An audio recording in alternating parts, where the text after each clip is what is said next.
আসসালামু আলাইকুম। আমার প্রজেক্টের নাম হচ্ছে যে ফায়ার অ্যালার্ম ডিটেক্টর।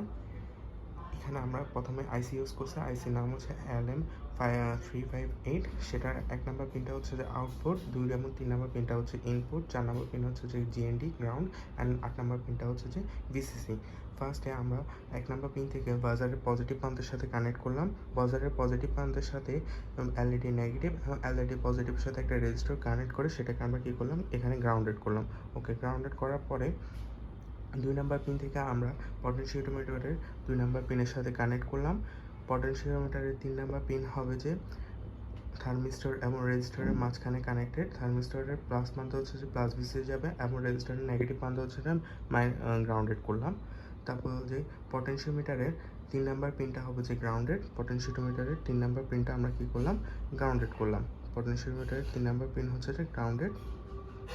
দেন আমাদের আর পটেনশিওমিটারে 1 নম্বর পিনটা হচ্ছে প্লাস ভিসিসি অ্যান্ড আমাদের 8 নম্বর পিনটা আইসির 8 নম্বর পিনটা হচ্ছে প্লাস ভিসিসি। দেন আমরা প্লাস ব্যাটারির প্লাস প্রান্ত হচ্ছে যে প্লাসের সাথে কানেক্ট করলাম অ্যান্ড ব্যাটারির নেগেটিভ প্রান্ত হচ্ছে নেগেটিভের সাথে কানেক্ট করলাম। Then here is my project complete.